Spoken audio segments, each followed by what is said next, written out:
our recording is going. And it is, so I am going to go ahead and turn it over to the judges. Welcome. As our esteemed facilitator said, we're going to introduce ourselves. We're going to ask you to introduce yourselves, and then we'll have a nice conversation. My name is Charlie Hinderleiter. I'm a professional political nerd. I serve as the Director of Government Affairs for St. Louis Realtors in St. Louis, Missouri. I'm a past political science professor, and deeper in my past, I was once a student in the We the People program, and look forward to having our conversation today. Good afternoon, Mark Simons. I'm in Nevada, and I've been a judge and a coach for past 12 years. I'm looking forward to, I'm an attorney, and I work in commercial litigation, business litigation, which you'd be surprised as we're dialoguing that brings in constitutional issues all the time. And I'm giving you this shout out to keep going on and go to law school, because you get paid to do actually what you're doing right now. Yes, don't look at Charlie, but yes. Look forward to conversing with you and having you teach me something. And please take the time to show off today. Don't leave anything on the table. Tell us everything you know. Thank you. Good afternoon. Hi, I'm Karen Milton. I too am a lawyer by training. I'm currently the Chief of Staff in the Inspector General's Office for the Metropolitan Transportation Authority. That's the state agency that oversees the subways and buses of New York City and the commuter rails in the greater metropolitan New York area. I've had that job since the summer of 2019, and previously I spent many years as the circuit executive of the Second Circuit. And the circuit executive is sort of a chief operating officer for the federal courts within the circuit. In the Second Circuit, we had 13 federal courts in the 3 states of New York, Vermont, and Connecticut. And I would echo that, having spent almost my entire career in government, it's a great way to, it's a great place to be a lawyer. It's a great place to have interesting, fun issues similar to what we're going to talk about today. So I'm going to turn it back to Charlie, who is going to ask you to introduce yourselves, and then he will read the question. Good luck, ladies, and I look forward to our conversation. All right, if you would introduce yourselves and your teacher, please. Hello, I'm Abigail Smith. Hello, I'm Mia Ziegler. Hello, I'm Ava Schulte. Good afternoon. My name is Greta Noble. We represent Unit 1, Mrs. Boyman-Henny's Highlands High School in the Commonwealth of Kentucky. Fantastic. Today we are here to talk about Unit 1, question number 1. The American War is over, but this is far from being the case with the American Revolution. To what extent, if any, did the revolutionary principles influence constitution making during the founding period? What problems, if any, does the principle of consent present when creating or amending constitutions? To what extent, if any, are revolutionary principles evident in modern times? Whenever you're ready.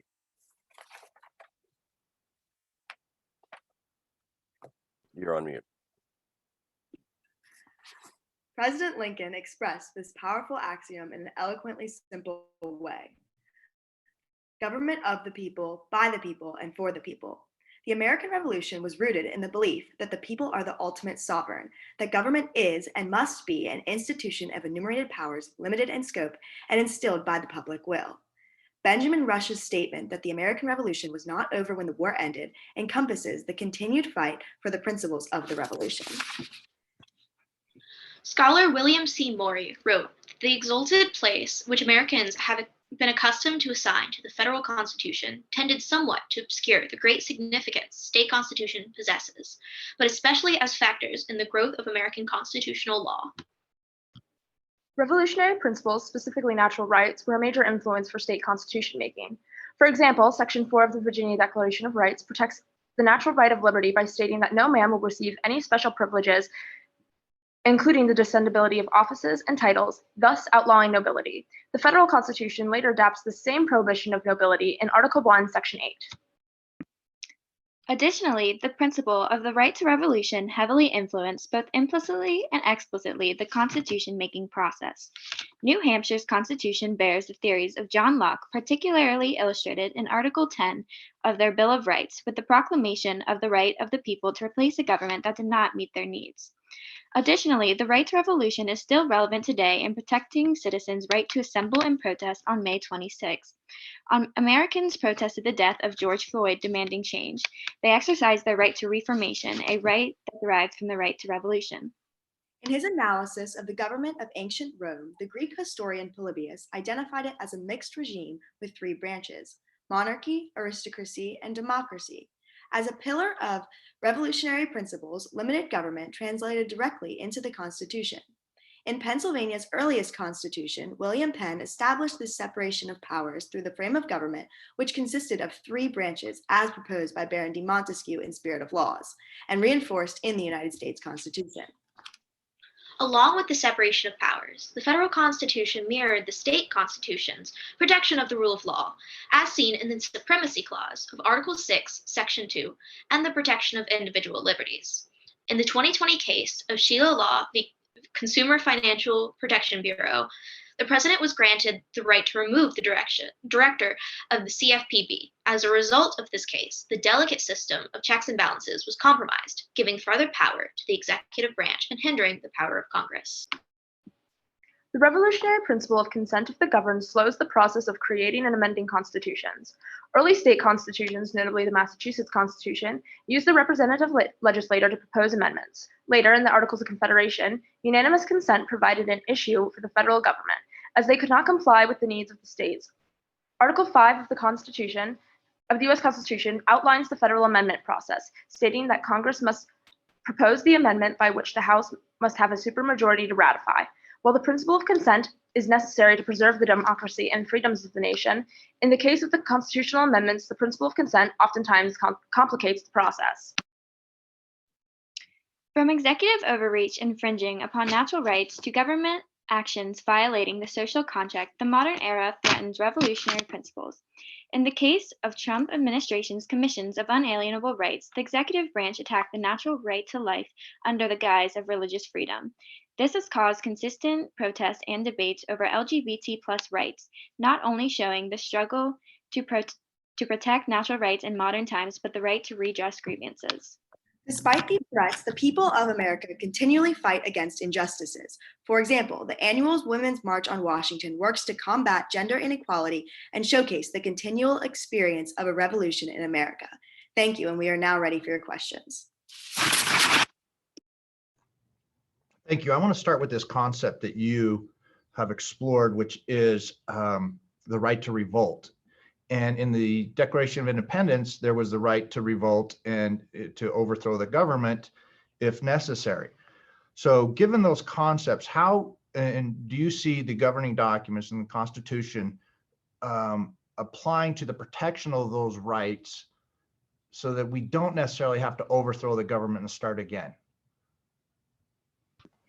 The government protects those rights in a way that we don't have to physically revolt against the government in an inherently violent way through multiple amendments, such as the First Amendment, that protects our right to protest and assemble, which allows us to address our grievances with the government without actually having to overthrow it in any way.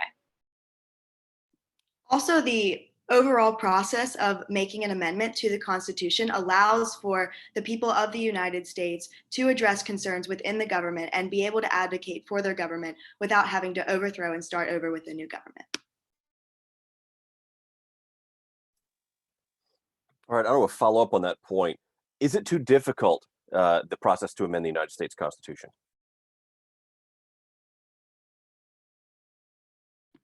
The process of amending the United States Constitution inherently is not too difficult, but it is oftentimes not carried out in an effective and efficient way within Congress, as it takes a large step and a large push to make an amendment in an efficient way, which we can see over time has not been carried out. While the process itself is functional and could very well be put to use in creating amendments, it's oftentimes not utilized. In addition, hundreds and thousands of amendments are proposed, and there was once an amendment that was proposed to make slavery legal forever. And if it was easy to make an amendment like this during the time, that could be in our Constitution, and they can't have things like that.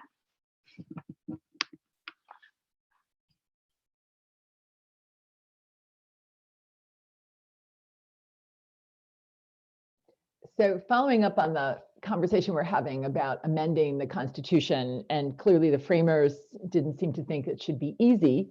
But on the other hand,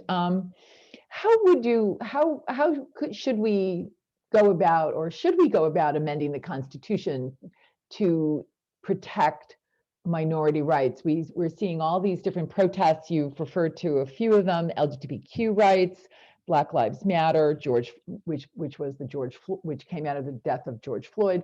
So should we be thinking that there's a way to amend the Constitution to affect the,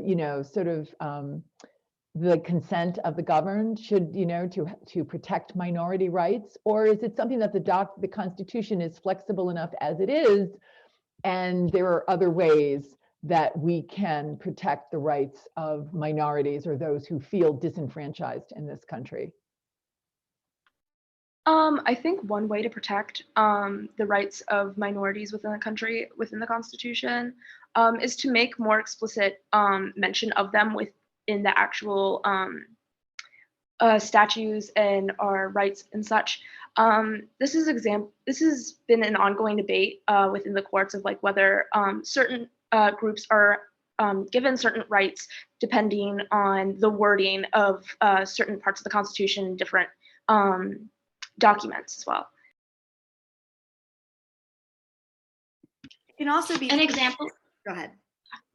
An example of this is Hernandez v. Texas, how it was a case that allowed ethnicity to be included into the 14th Amendment. So now we don't necessarily have to make completely new amendments to include minorities, but court cases and legislation can better include minority protection into the amendments and the Constitution as it is. Going off of Mia's point, throughout the history of the United States, the Constitution and the constitutional amendments have been changing in order to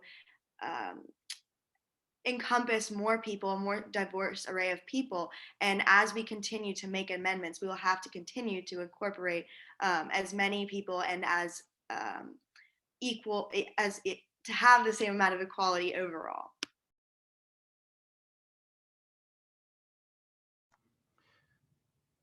Now, how do you analyze the ability of the government to continue to enforce the social contract with regards to limiting or protecting the right to vote? You can look at it, it's either limiting it or you're protecting it. So I want to see what's your view on that in order to the protection of the social contract.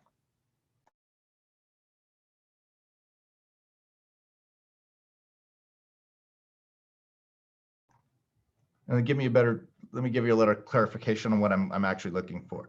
Is the social contract is a right to be consented, or consent to be ruled.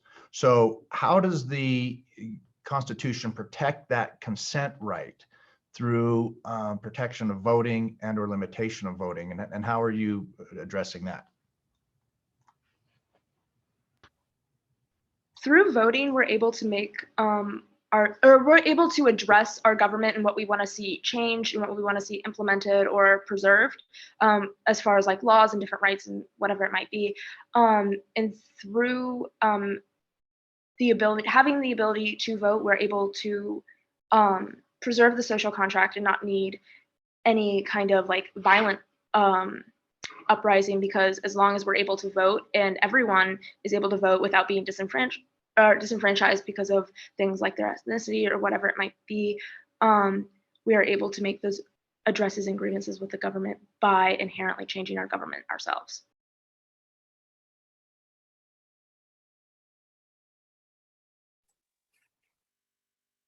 All right, in your opening statement, you talked a lot about state constitutions, so let's bring that to the modern era.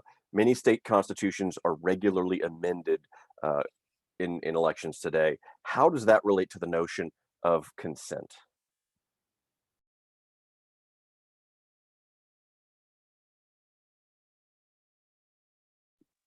That goes back to the balance between the federal and the state governments, in that the people are able to vote for their representatives and for who is going to represent them within their state as well as within the federal government. And to have a balance and a equal ability to amend their constitutions both on the state and federal level continues to allow for this representation in government and allows for the people to have that say to change their government in the case of revolution, but on a smaller scale and just altering the government.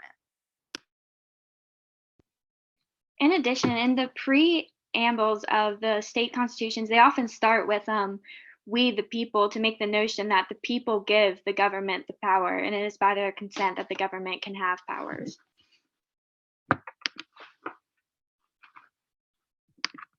Okay, so we're at time. All right, good job. Yay. All right, now the judges are going to do some feedback. All right, well done, ladies. I want to start with the prepared statement. I love how you started with the Lincoln quote, and then you tied it back and then brought it forward with that. So I loved how you went forward because you grabbed, we'll call it, 100 years later, essentially, or 50 years later, but you brought back to the ideas, and then you even went clear back to a Greek historian, which is obviously a big thing that I like. Well, it's not obvious, but it is a big thing that I like because I think that some of the foundational predicates of our current system were established by the Greek thinkers and moved forward through time. The other really cool thing I liked was how you dealt with the Hernandez v. Texas, which says we don't have to go through the amendment to Charlie's questions and saying, hey, look, we have the flexibility to modify or expand upon the language or reinterpret it. Which I thought was a really cool spin on that question. So I really liked your presentation. Well done. Thank you. I want to concur with my colleague. You guys really did a nice job of looking at state constitutions, and that's not an approach we've heard so far this afternoon. And I really enjoyed that. I thought that was a great way to approach this question. Also, that note you guys ended on, that small scale revolution, it's altering the government. I thought that was a fantastic note to end on. Thank you for your conversation today. I would just echo what my colleague said. Nice job. I love the opening with Lincoln. Great quote, and how you really tied some of the ideas together. I also like the comment you had on the removal of the director of the CFPB and how that impacted on the separation of powers and stuff. And I think, if we had more time, I would have been interested to hear you, sort of extrapolate on that thought on how, when the executive gets to do that and his decision is upheld by the courts, what that does to us and how do you fix it, but nicely done. Thank you. Great conversation. Wish you all the best as you go forward in the competition. Thank you so much. All right, good job.